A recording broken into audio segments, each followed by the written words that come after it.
O pessoal coloca como efeito colateral da guerra, mas na guerra tem evolução tecnológica, né? O pessoal morreu na Primeira Guerra, mas inventaram leite condensado.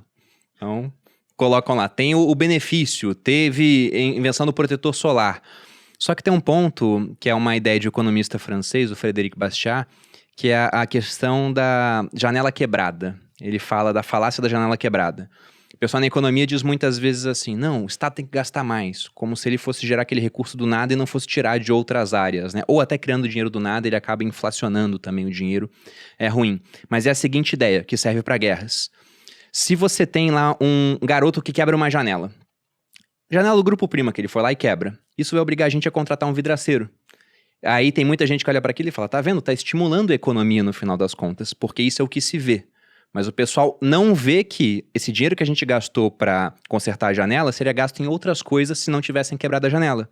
Ou seja, a sociedade, no final, só perdeu uma janela e eu deixei de usar o dinheiro que eu usaria para contratar alguém para consertar aquilo, por exemplo. Então, na guerra é exatamente a mesma coisa. Embora você tenha uma evolução tecnológica, a gente tem que pensar a que custo essa evolução aconteceu. Você pega a Segunda Guerra Mundial, só de judeus, né, Hitler matou uns 6 milhões. Então imagina o tanto de conhecimento que sumiu naquela hora. O tanto de recurso que foi empregado simplesmente em formas mais eficientes de trucidar pessoas. Que se empregado em outras áreas, contando com a inteligência coletiva que foi exterminada, poderia ter gerado uma série de outros avanços. Mas de fato, como há uma competição entre países e uma competição existencial, porque países que perdem guerras às vezes deixam de existir, a Ucrânia talvez não exista mais da forma que a gente está vendo hoje, daqui a um tempo. Tudo depende de como vai acabar esse conflito. Ou se existir, talvez com menos território. Então, essa competição gera um estímulo para a pesquisa e com isso você tem desenvolvimentos, né?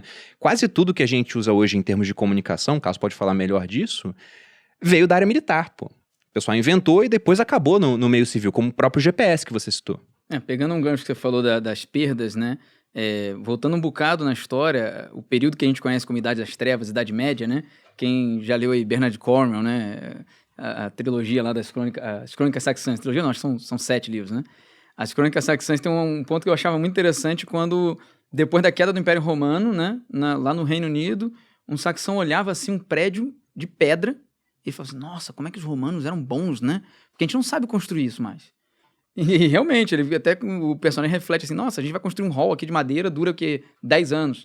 Então, muita tecnologia se perde quando, algumas vezes, uma civilização que tinha um conhecimento, né, uma determinada área, né, do conhecimento, mas talvez não conhecimento militar, vem uma outra nação com a tecnologia militar, destrói todo aquele conhecimento, né, e se perde. A gente vê isso quando você vai olhar, né, o que os incas tinham desenvolvimento, né, você vê em museus no Peru, gente que fez cirurgia intracraniana. A gente não sabe nem que instrumentos eles usavam. Mas tá lá, o cara fez uma cirurgia intracraniana e ele não morreu daquilo, né?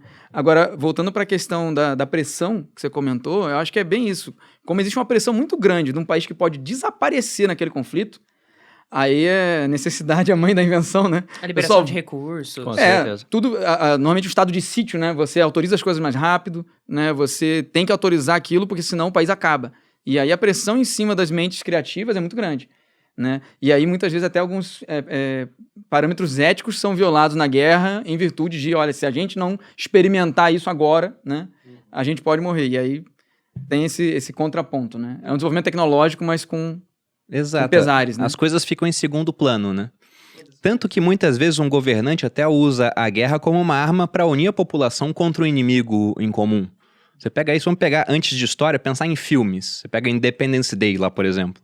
O mundo tem uma série de diferenças. Americano se estranhando com o chinês, que se estranha com o russo, que não gosta de algum país da Europa. Quando vem um alienígena, todo mundo se une para salvar o mundo. A mesma coisa acontece dentro de uma nação. Você pega gráficos de popularidade, por exemplo, do George W. Bush. Ele estava impopular, declarou guerra ao terror, né, no Afeganistão. Popularidade lá em cima. Aí entrou no Iraque, foi baixando a popularidade. Aí capturou Saddam Hussein, lá em cima. Aí pegou o Bin Laden depois, lá em cima. Então toda vez que você... Aí já não era mais ele, se eu não me engano. Mas toda vez que você tem uma grande conquista militar assim, a popularidade do governante vai lá em cima.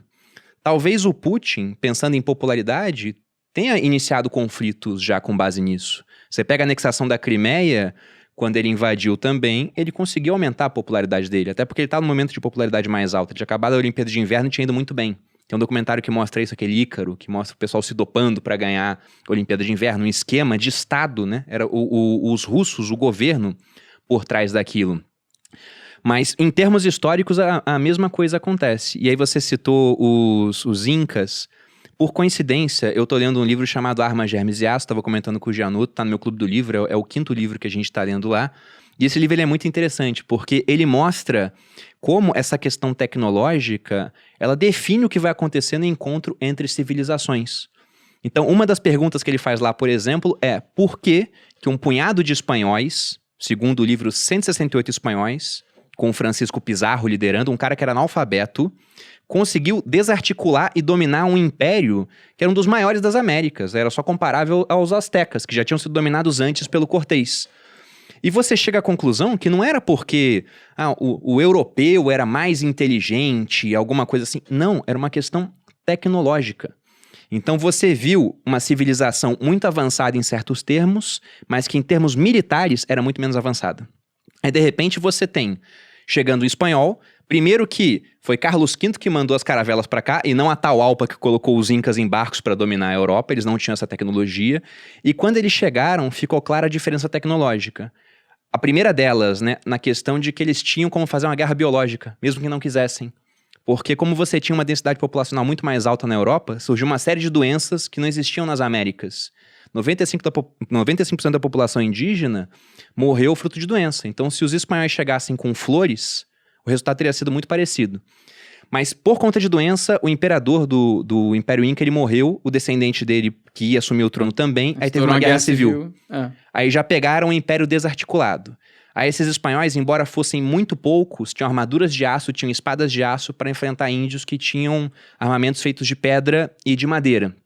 Além disso, eles tinham armas, que embora muito rudimentares, eram quase que um trovão divino. Então aquilo causava, né, um sentimento de terror naquelas tropas. O efeito psicológico da arma de fogo era muito maior do que o efeito militar na época. Sim. Né? Porque assim, por exemplo, um arcabuz português ou espanhol, você demorava muito para recarregar. Algumas estimativas dizem que enquanto o índio atirava 7 flechas, né, o cara dava um tiro.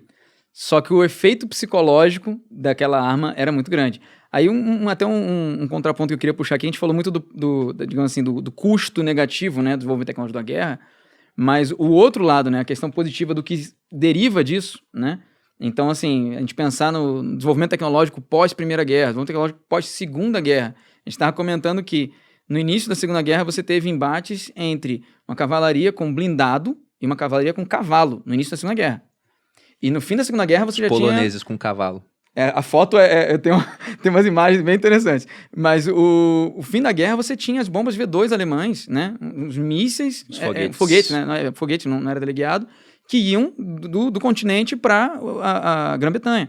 Então, assim, tudo isso foi evoluindo, né? E gera depois uma forma de você aplicar aquela tecnologia para a sociedade. Eu acho que o que é muito comum em tecnologia, quando você olha ao longo da história, é que normalmente ela surge primeiro destrutiva.